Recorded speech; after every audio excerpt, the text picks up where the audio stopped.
Hello welcome back to my YouTube channel जिसका नाम है Rajasthan high court LDC by Raghuraj. और आज मैं फिर से हाजिर हूँ ट्रांसफॉर्मेशंस ऑफ सेंटेंस वाली क्लास को लेके।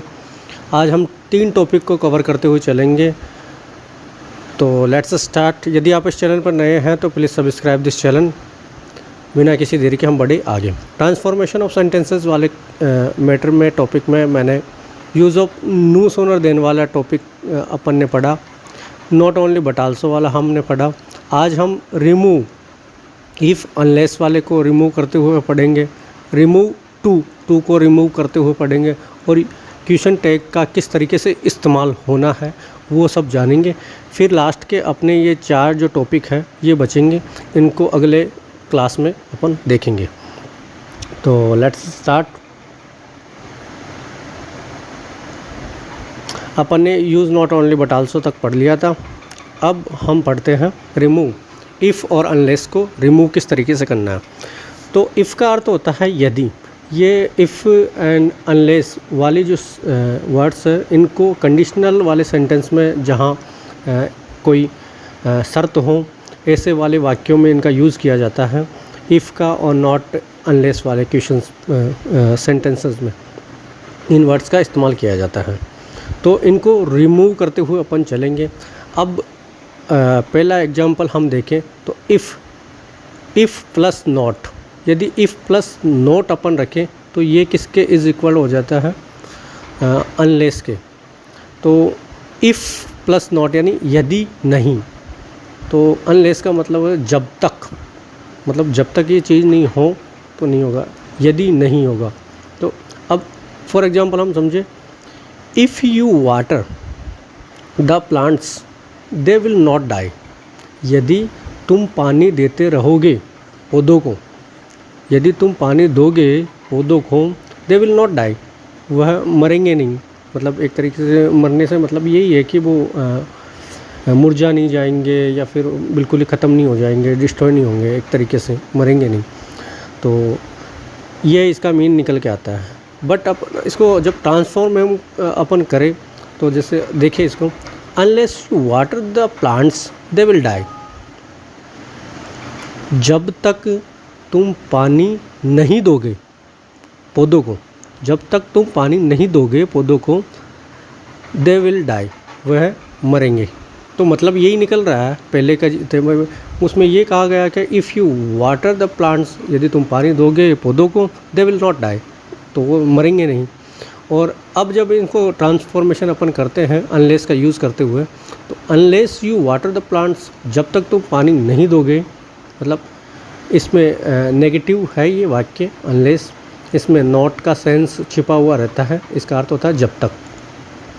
तो जब तक तुम पानी नहीं दोगे पौधों को, दे विल डाई, तो वो मरेंगे। तो मतलब एक ही है, या तो तुम पानी दो उसे बचा लो, या फिर पानी नहीं दोगे तो वो मरेंगे। सिंपल सी बात है।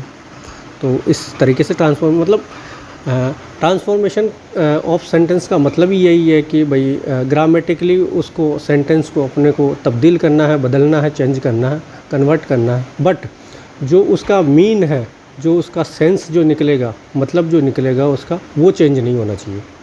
तो दोनों ही वाक्यों को हम देखें ढंग से तो दोनों ही वाक्यों का मतलब वही निकल के आता है। यदि पानी देते रहते हो पौधों को तो वो मरते नहीं हैं। तो यही चीज़ इसमें निकल के आती है। अब अगला हम देखें, ज़्यादा कुछ ट्रांसफॉर्मेशन इनमें वाले में नहीं है, थोड़ा सा सेंस अपने को लगाते हुए रखते हुए चलना है। इतना हार्ड टॉपिक है नहीं, और आराम से इजी वे में आप जैसे 3 से 4 क्वेश्चंस भी इसके पुटअप होते हैं आने वाले इन फ्यूचर एग्ज़ाम में, तो आप आराम से इजीली गेट कर पाओगे, आशा है। अब देखिए अगला, इफ़ यू रीड, यदि तुम पढ़ते हो, यू विल लर्न, तो तुम सीख पाओगे, मतलब तुम सीखोगे। यदि तुम पढ़ाई जारी रखते हो या पढ़ते हो तो यू विल लर्न। अब इसको कन्वर्ट हम जब करें, इसको ट्रांसफॉर्म हम करें, अनलेस यू रीड, जब तक तुम नहीं पढ़ोगे, यू विल नॉट लर्न, मतलब तुम सीख नहीं पाओगे। तो मतलब तो वही निकल रहा है, पढ़ना पड़ेगा सीखने के लिए, तो पढ़ना पड़ेगा सीखने के लिए। तो सेम मतलब अर्थ निकल के इनका आता है, मतलब जो सेंस है, जो मीन है, बस फिट बिठा लेना है अपने को। ट्रांसफॉर्मेशन जब अपन करने जा रहे हैं तो जहाँ पेपर में अपने को एक क्वेश्चन देखने को मिलेगा, उसको ट्रांसफॉर्मेशन अपने को करना पड़ेगा और ऑप्शंस अपने को 4 ऑप्शंस अपने को दिखेंगे। तो उन 4 ऑप्शंस में उसी ऑप्शंस को चूज़ करना है जिसमें सेंटेंस में जो दिया गया है अपने को, तो जो अर्थ सेंटेंस में निकल रहा है क्या वही अर्थ उस ऑप्शंस में किसी एक ऑप्शंस में दिख रहा है और जिसमें निकल रहा है वही अपना राइट आंसर है। सीधी सी बात। आगे हम देखें, monkeys fight only if they are 100 to 1। जो बंदर हैं, बंदर मतलब फाइट मतलब लड़ाई करना ही होता है, एक तरीके से झगड़ा कर ले। तो monkeys fight only if they are 100 to 1, मतलब बंदर जो होते हैं वो कब लड़ाई करते हैं, केवल तभी लड़ाई करते हैं इफ़ दे आर 100 to 1, मतलब वो 100 में से 1 हो, तभी वे लड़ाई कर पाते हैं। तो अब देखो, अब यूज़ करें हम इसको कन्वर्ट करें तो मंकीज़ नेवर फाइट, मतलब वो लड़ाई जब तक नहीं करते है ना, नेवर फाइट, वह कभी लड़ाई नहीं करते अनलेस दे आर 100 to 1, जब तक कि वो 100 में से 100 में से 1 नहीं हो। तो बात वही है, मतलब सेंस वर्क का वही है, बस ग्रामेटिकली पोर्शन उसका चेंज हुआ है ग्रामेटिकल तौर पे। तो इस तरीके से रिमूव इफ़ अनलेस वाले टॉपिक को अपन ने जाना ढंग से। आगे हम देखते हैं रिमूव टू। अब टू का अर्थ हम देखें ना, तो टू का अर्थ भी निकलता है, भी, या फिर ज़्यादा के सेंस में, इनफ के सेंस में, या बहुत इसके सेंस में टू का वो निकलता है। अब टू का यूज़ जब हम हटाएंगे, मतलब टू को जब रिमूव हम करते हुए चलेंगे तो वहाँ पे अपने को आल्सो, मतलब भी का यूज़ हो रहा हो सेंटेंस में तो आल्सो का यूज़ करना है, या फिर जब एंड इनका इस्तेमाल होता है तभी अपन ने बट आल्सो का इस्तेमाल देखा था कल जब अपन ने पढ़ा। एंड और एज वेल हैज़ आ जाए तो नॉट ओनली बट आल्सो का यूज़ करते हुए चलते हैं अपन। देन अब जो है नॉट ओनली बट आल्सो का यूज़ हम करेंगे टू की जगह, हैज़ वेल हैज़ का यूज़ करेंगे, बोथ एंड का यूज़ अपन करके चलेंगे। तो अब देखें हम, ही हैज़ ए कार, उसके पास एक कार है, एंड अ मोटरसाइकिल टू, मतलब मोटरसाइकिल भी। तो यहाँ अर्थ निकल के आ रहा है। अब इसको कन्वर्ट हम जब करें, he has a car has well has a motorcycle, मतलब उसके पास कार के साथ साथ मोटरसाइकिल भी है। तो मतलब एक तरीके से हम इसके अर्थ को जाने तो सेम मीनिंग इसकी निकल के आती है जब ट्रांसफॉर्म हम इसका करके चलते हैं। मतलब टू को यहाँ पे रिमूव कर दिया, तो अपने को वहाँ ध्यान देना है ऐसे सेंटेंस में जहाँ टू दे रखा है और उसको ट्रांसफॉर्म करने के लिए अपने को बोले, तो ऐसा अपने को ऑप्शन चूज़ करके हुए चलना है। अब ऑप्शन चूज़ आप कहाँ से करोगे, जब टू का इस्तेमाल दो तो आल्सो अपने उन ऑप्शंस वाले सेंटेंस में नॉट ओनली बट आल्सो हो, हैज़ वेल हैज़ हो, बोथ एंड हो। देन उसके बाद जो मेन इस वाले सेंटेंस का निकल रहा था वही अर्थ उस सेंटेंस का निकले उस ऑप्शंस में, तब उसको हम राइट क्लिक करेंगे। ये अपना रहना चाहिए। इसी के साथ में टू यहाँ पे वेरी या एक्सट्रीमली, मतलब वेरी मतलब बहुत में का यूज़ होता है, तो टू की जगह वेरी का यूज़ करो, या एक्सट्रीमली ये आप कर सकते हो। तो इट इज़ टू हॉट, मतलब ये बहुत गर्म है, तो बहुत गर्म है टू, बहुत, तो वेरी के सेंस में इसका निकल रहा है। तो इट इज़ वेरी हॉट भी आप लिख सकते हो या एक्सट्रीमली हॉट आप लिख सकते हो, तो दोनों ही सही है वैसे। इट इज़ एक्सट्रीमली हॉट भी सही है, इट इज़ वेरी हॉट भी सही है, इस तरीके से ये जाएगा। अब आगे हम देखें टू एडजेक्टिव इनफाइनेटिव। इनफाइनेटिव वो होता है जब टू के साथ में वर्ब भी साथ चले, मतलब टू के साथ में कोई वर्ब आ रही हो तो इनफाइनेटिव केस होता है वो। तो मतलब टू के साथ में कभी कोई दूसरी वर्ब आ रही हो, मेन वर्ब, तो वो इनफाइनेटिव कहलाता है। जेरेंड आप समझते हो, आईएनजी वाली फॉर्म में जो वर्ब होती है उनको जेरेंड बोला जाता है। खैर ये अलग टॉपिक है, ग्रामेटिकली हम अब इसमें नहीं पढ़ते हैं, अपना जो ट्रांसफॉर्मेशन वाला टॉपिक है उसी को लेके चले। टू प्लस एडजेक्टिव प्लस इनफाइनेटिव सो, उनको चेंज जब हम करें सो प्लस सो लिखते हुए दैट, उनके उसके बाद में adjective but plus that and negation. अब इसको देखें हम, the words are too difficult to understand, जो शब्द है वो बहुत डिफ़िकल्ट है, मतलब कठिन है समझने के लिए। तो अब इसको कन्वर्ट जब हम करें, ट्रांसफॉर्म हम करें इनको, तो the words are so difficult. अब जैसे इसका क्या है, सो का इस्तेमाल हुआ है, ठीक है। अब जब आर टू इस तरीके से डिफ़िकल्ट मतलब एडजेक्टिव आ रहा हो, कठिन, तो उस सेंस में अपन क्या है, सो प्लस एडजेक्टिव इनका इस्तेमाल करके चलते हैं। The words are so difficult that का यूज़ यहाँ स्ट्रक्चर में बोला गया अपने को, तो दैट फिर नेगेटिव सेंस में लेते हुए कैन नॉट बी अंडरस्टैंड, तो सेम मीनिंग इसका निकलते हुए आ रहा है। तो इसको आप देख लीजिएगा, स्क्रीनशॉट ले लीजिएगा इन सब का, ताकि समझने में आपको आसानी रहे। छोटा मैं कर देता हूँ, स्क्रीनशॉट आप इसका ले लीजिएगा। इसी के साथ में पहला जो अपना रहा, इसका भी स्क्रीनशॉट आप ले लें ताकि समझने में आसानी रहे। फिर इनसे रिलेटेड जो क्वेश्चंस है आपके पास में जो प्रैक्टिस सेट है, उनसे आप सॉल्व करने की कोशिश करिए। काफ़ी इजी वे में वो होते चले जाएंगे। अब देखिए, इसको अगला और देख लेते हैं अपन। इसी में two plus adjective plus negation वाला वो वाक्य हो कोई, तो उसमें प्लस इन्फाइनेटिव हो, तो so plus adjective plus that, इसका इस तरीके से हम अपन यूज़ करते हुए इनको रिमूव करेंगे टू को, ठीक है। आगे हम देखें, हर perfume is too strong to be noticed. तो उसका जो परफ्यूम था वो इतना स्ट्रॉन्ग था कि मतलब उसके अलावा कुछ दिखे ही नहीं या नोटिस ही नहीं हो, सब मतलब ये है इसका मतलब। तो हर perfume is so strong that it can be easily surely या फिर डेफिनेटली बी नोटिस्ड। तो सेम मीनिंग सेम अर्थ इसका निकल के आता है भाई। जो मीनिंग इसका निकल रहा है सेम इसका मीनिंग है, बस ट्रांसफॉर्मेशन चेंजेस ये रहे हैं। अब मैंने कल कहा था आपसे, जो क्लास रही उसमें बताया था मैंने पिछली क्लास में ट्रांसफॉर्मेशन वाली में, तो जो ट्यूशन टैग हैं उनको सही ढंग से मैं समझाऊंगा, तो टाइम लग जाए भले ही, पर क्वेश्चन टैग वाले को अपन अच्छे ढंग से करते हुए चलेंगे, ठीक है। अब देखो, क्वेश्चन टैग का मतलब ये होता है, एक तरीके से मैं साधारण सा वाक्य बोलता हूँ कि मैं पढ़ाता हूँ, है ना, मैं पढ़ाता हूँ। तो अब जैसे लास्ट में मैं ये कह दूँ, है ना, मैं पढ़ाता हूँ, है ना, तो है ना, ये जो है ना, ये जो आ रहा है यही क्वेश्चन टैग है, ठीक है।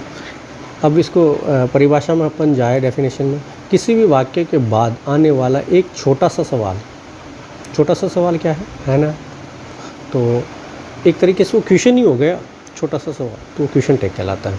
अब जैसे इसको देखिए अपन, राम वर्क्स हार्ड, राम क्या है, कठिन कार्य करता है, डजंट ही, है ना, इसका अर्थ निकल के आता है। अब जैसे इसको देखिए, अब आप ये दिमाग लगाते हुए चलो, राम वर्क्स हार्ड, तो ये जो एस लगता है, एस या ई एस मेन वर्ब में कब लगता है, टेंस को आपने अच्छे ढंग से पढ़ा होगा, तो ये प्रेजेंट इंडेफिनेट या सिंपल टेंस का वाक्य है, जहाँ यदि सब्जेक्ट सिंगुलर है तो उसके साथ में एस या ई एस वर्ब में लगेगा, ठीक है। अब इसमें एस या ई एस लग रहा है, उसके साथ में ही जब हम इनका क्वेश्चन टैग बनाने चलते हैं, ये क्वेश्चन टैग है अपना छोटा सा, जब अपन इनको बनाने चलते हैं तो एस या ई एस यदि लगा हुआ है तो उनको डज में अपन चेंज करेंगे। फिर अब राम वर्क्स हार्ड, यहाँ पे कोई भी नेगेटिव सेंस इसका शो नहीं होता है, मतलब ये एक तरीके से, यहाँ तक का हम वाक्य देखें, आगे नहीं देखें, यहाँ तक का ये वाक्य अपन देखें हार्ड तक ही, तो ये एक पॉजिटिव सेंस वाला वाक्य है, राम कठिन कार्य करता है, तो ये पॉजिटिव सेंस को लेके चलता है। तो पॉजिटिव सेंस वाले वाक्यों को अपन को जब क्वेश्चन टैग बनाना है तो उनको नेगेटिव सेंस देना है, मतलब डजंट, डज के साथ में नॉट। अभी डज क्यों आया, क्योंकि वर्क्स एस या ई एस लगा है, तो एस या ई एस लगने के साथ में इसमें डज आएगा। यदि वर्क की होता, यहाँ पे यू होता, यू वर्क हार्ड, तो वर्क की होता तो वर्क में डू ही लगता और फिर उसके साथ में नॉट, मतलब डोंट, और फिर डोंट यू। इस तरीके से ये अपना क्वेश्चन टैग बनता। आगे हम समझे he is not going, he is not going. तो अब जैसे यहाँ पे हेल्पिंग वर्ब आपको दे रखी है, हेल्पिंग वर्ब नहीं दे रखी है तो टेंस के अकॉर्डिंग अपने को समझना है, जिसमें इसमें समझे अपन वर्क्स। तो यहाँ हेल्पिंग वर्ब नहीं थी, उसके अकॉर्डिंग अपन ने हेल्पिंग वर्ब लगा ली डजन। फिर उसको नेगेटिव सेंस दिया, नॉट लगाया। देन उसके बाद में राम क्या है, प्लूरल है, और इसका फिर अपने को क्या देखना है, प्रोनाउन देखना। तो राम को अपन ही लिख सकते हैं, सब्जेक्टिव प्रोनाउन। तो ही में इसको अपन चेंज करते हैं, तो डजंट ही। ठीक है, अब इसको देखिए ही इज़ नॉट गोइंग। अब यहाँ पहले से ही सब्जेक्टिव प्रोनाउन है, देन उसके बाद में हेल्पिंग वर्ब भी अपने को दे रखी है, तो अपना तो काम बन गया।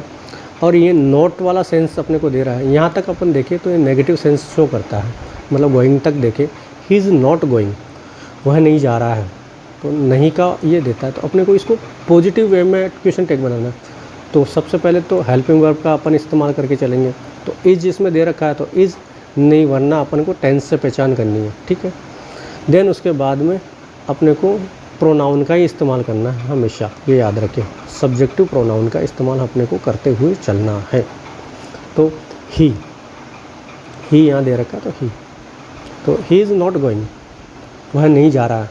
तो इज ही लगते क्या होगा, है ना, वह नहीं जा रहा है ना। अब आगे हम देखें इसके रूल्स को, हम देखें वाक्य ये क्वेश्चन टैग एक ही टेंस में होने चाहिए। अब जैसे अभी इसको समझे तो वाक्स मतलब ये एक सिंपल मैंने बताया प्रेजेंट सिंपल का वाक्य है, उसी तरीके से डजंट इनका यूज़ भी सिंपल टेंस में होता है। ठीक है, अब इज़ नॉट गोइंग ये कंटिन्यू टेंस का है, प्रेजेंट कंटिन्यूस का। तो इज ही मतलब हेल्पिंग वर्ब वहाँ पे इस्तेमाल होती है, तो उसी टेंस में अपने को रखा है इस चीज़ को। ठीक है, पहला ये कंडीशन अपने को ध्यान रखनी है। ठीक है, एक ही टेंस में होनी चाहिए। जब क्वेश्चन टैग आप बना रहे हो, वाक्य जिस टेंस में हो उसी टेंस में क्वेश्चन टैग बनाना है, पहली बात। दूसरी चीज़, अगर वाक्य पॉजिटिव है, अब जैसे पहला जो वाक्य था यहाँ तक पॉजिटिव था, देन उसके बाद में इसको नेगेटिव क्वेश्चन टैग बनाना है। नेगेटिव मतलब हेल्पिंग वर्ब लगाना है, हेल्पिंग वर्ब के साथ नॉट लगाना, देन उसके बाद में प्रोनाउन का सब्जेक्टिव फॉर्म देखना है अपने को। ठीक, ये करना है। और वाक्य नेगेटिव में तो वही चीज़ बोली गई है। अब इनको कन्वर्ट कैसे कर सकते हैं भाई, कोई हेल्पिंग वर्ब अपने को देते हैं या कोई मॉडल्स अपने को देते हैं, तो उनको कन्वर्ट किस तरीके से करते हैं। तो डू को डोंट लिख सकते हैं, do plus not don't. Did को डिडंट, कैन को कांट, इज़ इजंट। अब वर्ड जो है इसको वाजंट लिखते हैं, शुड को शुडंट, आर को आरंट, हैड को हैडंट, कुड को कुडंट, हैज़ को हैज़ंट, सेल को सेंट।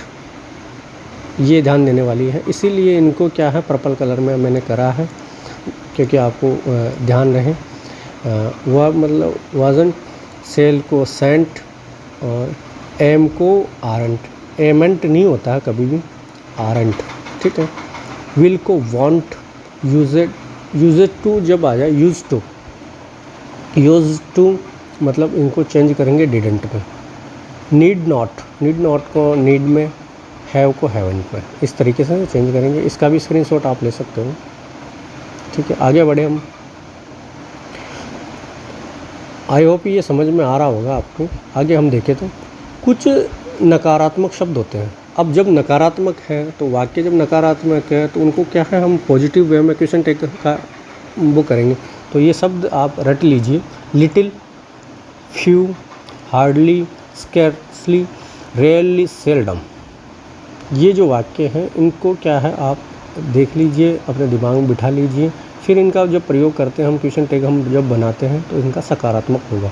अब देखें, few people new the information, कुछ लोग, फ्यू का मतलब कुछ लोग न्यू। अब ये जैसे अब इसको देखें हम, न्यू ये नो की सेकंड फॉर्म है, नो, न्यू, नॉन, ये मतलब इस तरीके से फॉर्म चलती हैं। इसका अर्थ होता है जानना। तो few people know this information मतलब कुछ लोग हैं जो जानकारी रखते हैं।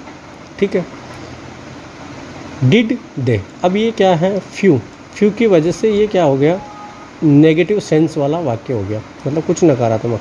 फ्यू यहाँ पे दे रखा है तो फ्यू यहाँ जब इस्तेमाल हुआ तो ये नेगेटिव सेंस। अब नोट वोट मत देखने लग जाना, आप नोट देखने लगोगे वही नोट तो आया ही नहीं।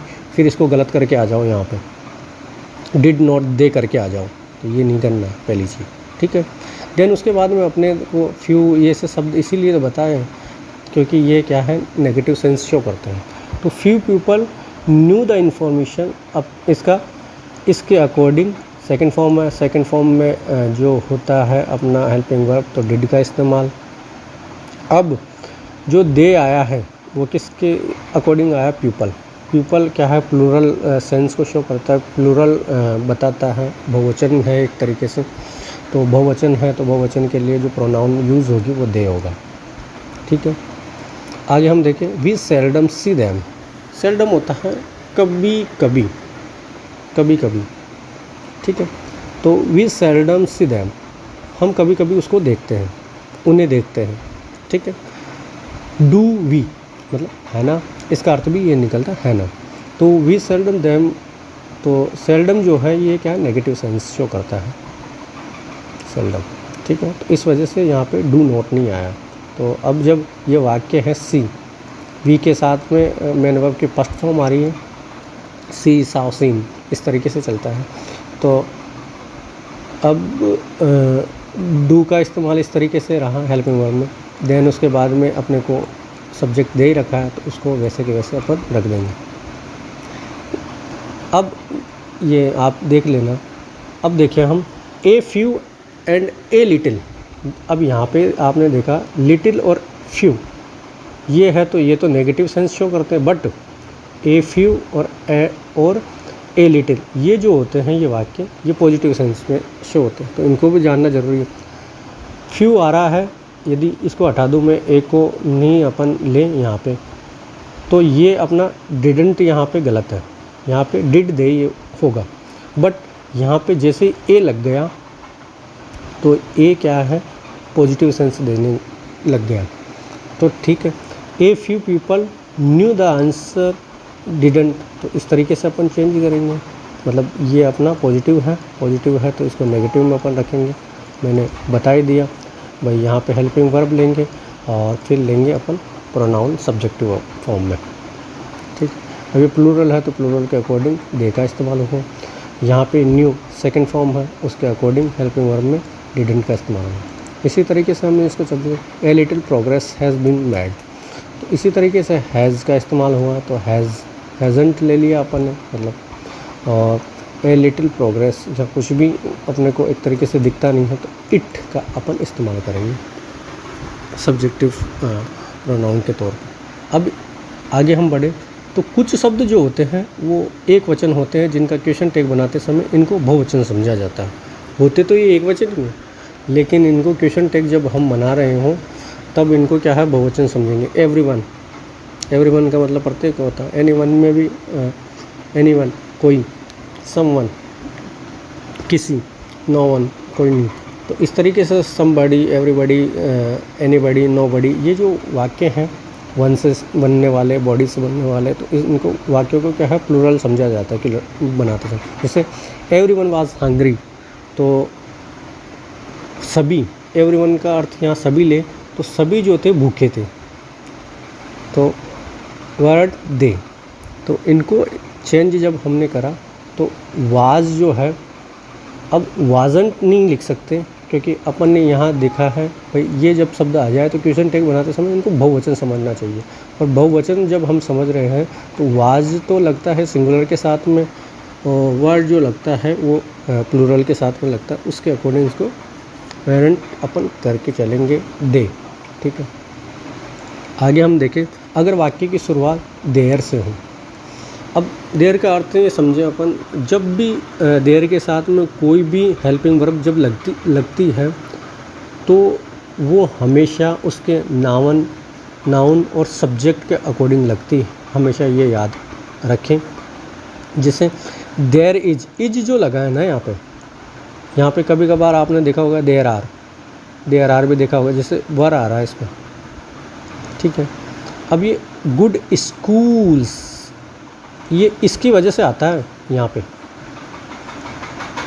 ठीक है, हमेशा, मतलब यहाँ के नाउन को ये पकड़ता है, तब जाके यहाँ हेल्पिंग वर्ब और वर्ब का इस्तेमाल होता है। अब जैसे वाटर था यहाँ पे, ठीक है, तो वाटर था तब इसके अकॉर्डिंग ये सिंगुलर है तो इसके अकॉर्डिंग इज का इस्तेमाल हुआ। खैर इसमें नहीं फंसते अपन, हम ये समझाने वाली बात थी। तो देयर इज़ नो वाटर। अब ये नेगेटिव सेंस शो कर रहा है नो, तो इसको इज और देयर का देयर अपन रखेंगे। इसी के साथ में वर नोट इसमें सेंस शो हो रहा है तो इसको पॉजिटिव में रखेंगे वर देयर। तो इस तरीके से हैं।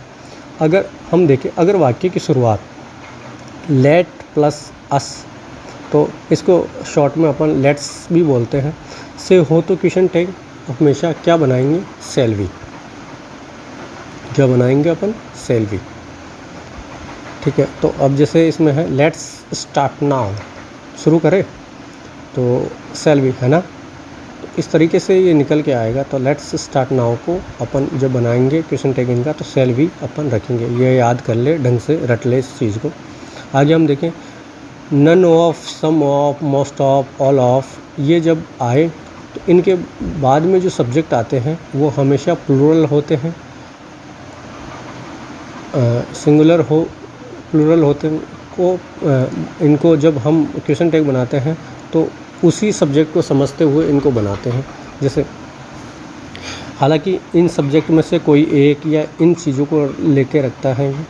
तो none of the workman arrive in time, कोई भी नहीं पहुंचा टाइम में या टाइम पर, एक तरीके से देखें तो ये नन जो है नेगेटिव सेंस शो कर रहा है। देन उसके बाद में एम ए एन आता है तब तो ये सिंगुलर है, पर ई लग गया जब मेन में तो इसमें क्या है, ये प्लूरल सेंस शो कर दिया इसने, तो उसके अकॉर्डिंग दे का इस्तेमाल हुआ प्लूरल के लिए। देन उसके बाद अराइव्ड जो है इसके अकॉर्डिंग डिड का इस्तेमाल हुआ क्योंकि ये सेकंड फॉर्म है, तो इसके अकॉर्डिंग तो वो भी देखना आपने। जैसे ये सेकंड फॉर्म है उसके अकॉर्डिंग सबसे पहले तो ये बनाना है, फिर नेगेटिव सेंस दे रहा है तो उसको पॉजिटिव रखना है, नॉट वॉट नहीं लगाना है। देन उसके बाद में अस है यहाँ पे, तो अस को क्या चेंज कर सकते हैं अपन, वी में।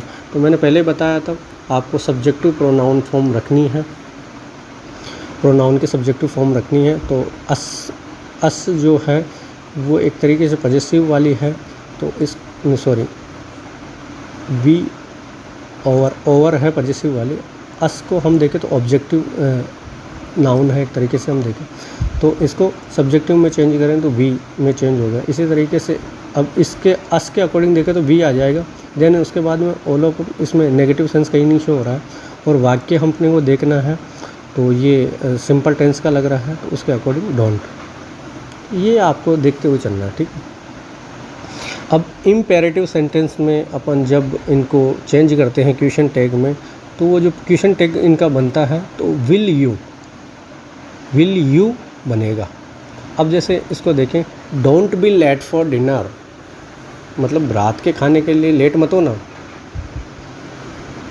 डिनर रात का खाना ही होता है ना, तो रात के खाने के लिए लेट मत होना। तो विल यू है ना, याद से, इसका याद से भी निकाल ले, है ना। ठीक है। तो ये लास्ट में विल यू जब इम्पेरेटिव सेंटेंस हो। अब ये do not be let the for dinner, ये इम्पेरेटिव किस तरीके से हैं, इनको आगे आने वाले जब हम और भी, क्योंकि टॉपिक्स है अपने पास में, उनमें अपन इसको समझेंगे। ये जो है लास्ट वाला टॉपिक इम्पेरेटिव टू एडजेक्टिव, इसमें इस चीज़ को अपन ढंग से समझेंगे। ठीक है। आई होप ये क्लास आपको अच्छी लगी होगी। इसी आशा के साथ मुझे दीजिए इजाज़त। Bye bye, take care, all the best सभी को। मिलते हैं अगले वीडियो में जल्द।